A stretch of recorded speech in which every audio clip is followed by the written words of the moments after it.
Seorang gadis SMP di Garut, Jawa Barat harus menahan derita akibat memasang kawat gigi atau behel di tukang gigi. Gusinya terus membengkak setelah melakukan pemasangan kawat gigi. Dokter mendiagnosis gadis berusia 14 tahun ini menderita tumor yang diduga akibat pemasangan kawat gigi ilegal oleh tukang gigi.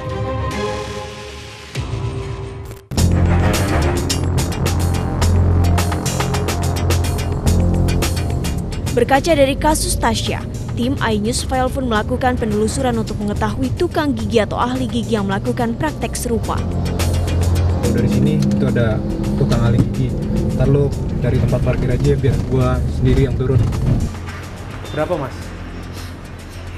Siapa yang mau? Ya. Mau perawatan atau yang biasa? Kalau perawatan gimana? Kalau biasa yang gimana mas? Ya, kalau yang perawatan itu umumnya Berapa? tidak. 300. Udah. Ya. Kalau yang perawatan itu 800 juta. Kalau yang perawatan? Juta. Berapa lama pemasangannya? Hah? 30 menit. Kami pun mencoba mendatangi tukang gigi yang lain. Untuk fashion apa? Kalau yang fashion berapa? Buat fashion kan? Wah. Buat fashion itu ada buat fashion. Kalau buat fashion paling 1,5-an. Ada khusus beli casing buat fashion. Nggak sembarangan. Bisa langsung cabut pasang. Misalkan sebulan gitu, 2 bulan gitu kan kalau udah bosan coba. Serah. Tergantung namanya. Iya makanya. Kalau yang perawatan itu pakai cabut gigi bang? Tergantung. Tergantung. Kalau kamu nggak usah. Nggak mau pasang behel? Berapa ya? Yang fashion tapi. Yang biasa. Berapa bang? Ada yang 1 juta ada. Ada yang 1.500 ada juga. Yang biasa aja bang berapa? Paling murah 700. Pakai cabut gigi nggak bang? Kira-kira? Hah? Kalau yang fashion itu pakai cabut gigi nggak? Enggak usah pak, enggak usah cabut. Langsung nempel ya? Dari hasil penelusuran ternyata kami menemukan fakta banyaknya tukang gigi yang berani melakukan praktek pemasangan kawat gigi. Harga yang ditawarkan pun bervariasi, mulai dari Rp700.000 hingga Rp2 juta. Kami pun akhirnya mendatangi seorang tukang gigi yang bersedia menuturkan dan menunjukkan praktek ilegal yang selama ini ia lakukan. Sebut saja namanya Nano. Sudah 10 tahun, Nano menjalani profesi sebagai tukang gigi. Kepada kami, ia mengaku mendapatkan pengetahuan dan keahlian di bidang ini secara turun-temurun dan ditambah dari sejumlah seminar yang pernah diikutinya. Selama Mas jadi ahli gigi itu udah ngapain aja Mas di sini? Apa aja yang sudah Mas lakukan? Misalkan ada pasang behel atau apa? Ya kalau ada ini pemasangan behel ya dipasang, pembuatan gigi juga, terus ini mutiin gigi bisa juga, cabut gigi bisa juga.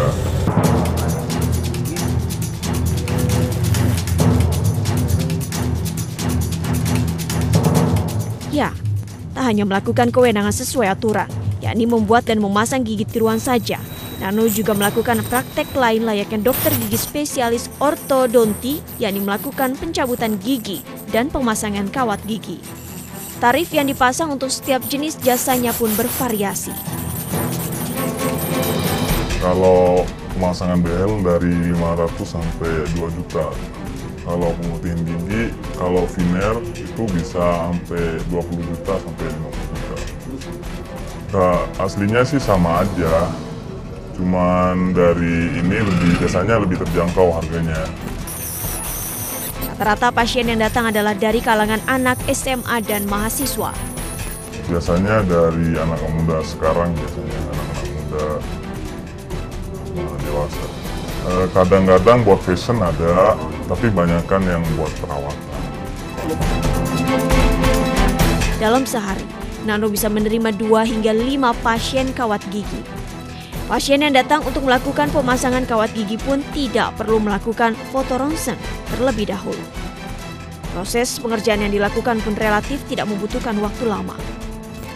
Terus kalau untuk proses pemasangan behelnya itu apa aja yang pertama kali dilakukan? Ya biasanya tinggal ditempel aja, dilem aja, terus kawannya, terus karetnya. Itu berapa lama Mas? Pasang behel.